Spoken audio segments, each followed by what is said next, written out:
দুই ম্যাচ হারের পর তৃতীয় ম্যাচ বৃষ্টির কারণে ড্র। সব মিলে 3 ম্যাচ থেকে এসেছে মোটে 1 পয়েন্ট। 2024 সালের টি-20 বিশ্বকাপ থেকে শ্রীলঙ্কার কার্যত বিদায় ঘণ্টা বেজেই গিয়েছে। তবে খাতা কলমে একেবারে বিদায় ঘটেনি লঙ্কানদের। ইনফ্যাক্ট ডি গ্রুপের সব দলেরই এখনও সুপার 8-এ যাবার সুযোগ আছে। যদিও শ্রীলঙ্কার সুপার 8 নির্ভর করছে অনেকগুলো যদি কিন্তুর উপর।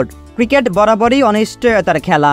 বিশ্বকাপে নেপালের বিরুদ্ধে ম্যাচ ভেস্তে যাওয়ার পর শ্রীলঙ্কাও হয়তো এমন কিছুরই স্বপ্ন দেখছে।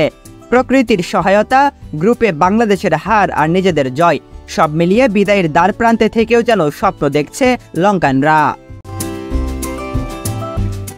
ফ্লোরিডার লডার হিলে নিজেদের তৃতীয় ম্যাচে লঙ্কা হাজির হয়েছিল বড় জয়ের লক্ষ্য নিয়ে। কোনো প্রকার পা হরকালেই ছিল বিপদ। প্রতিপক্ষ নেপাল, সর্বশক্তির দলের বিপক্ষে জয়ের প্রত্যাশা করাই ছিল স্বাভাবিক, কিন্তু 2 ম্যাচ জয়শূন্য থাকা লঙ্কানরা অবশ্য মাঠেই নামতে পারেনি। এদিন পুরো সময়টাই বৃষ্টির তাণ্ডব চলেছে। লঙ্কা নেপাল ম্যাচটি বৃষ্টির কারণে একদমই মাঠে গড়ায়নি। টানা বৃষ্টির কারণে খেলা হওয়া তো দূরের কথা, টসও গড়ায়নি মাঠে।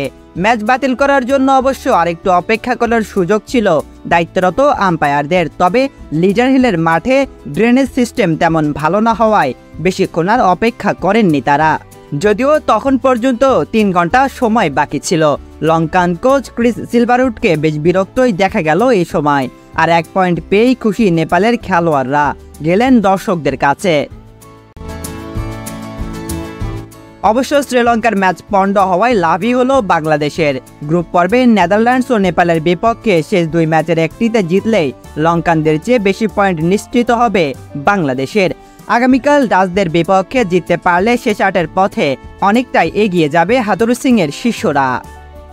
তবে এত কিছুর পরেও শ্রীলঙ্কার জন্য স্বপ্ন বেঁচে আছে। সেক্ষেত্রে আছে অনেকগুলো শর্ত। প্রথমত, আগামীকাল বাংলাদেশ নেদারল্যান্ডস ম্যাচটিও বৃষ্টিতে পরিত্যক্ত হতে হবে। সেক্ষেত্রে বাংলাদেশ এবং নেদারল্যান্ডস আটকে থাকবে 3 পয়েন্টে। এরপর নেপালের কাছে বাংলাদেশকে হারতে হবে অথবা বৃষ্টিতে পরিত্যক্ত হতে হবে।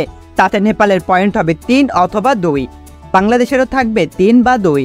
দক্ষিণ আফ্রিকার কাছে আবার নেপালকে হারতে হবে, তখন 8 পয়েন্ট হবে প্রোটিয়াদের, আর নেপালও আটকে থাকবে 3 পয়েন্টে। আর ডাচদের বিপক্ষে শ্রীলঙ্কাকে নিজেদের শেষ ম্যাচটা বিশাল ব্যবধানে জিততে হবে। সেক্ষেত্রে নেপাল, বাংলাদেশ এবং ডাচদেরকে রান রেটে টপকে 3 পয়েন্ট নিয়ে সুপার 8-এ যাবে লঙ্কানরা।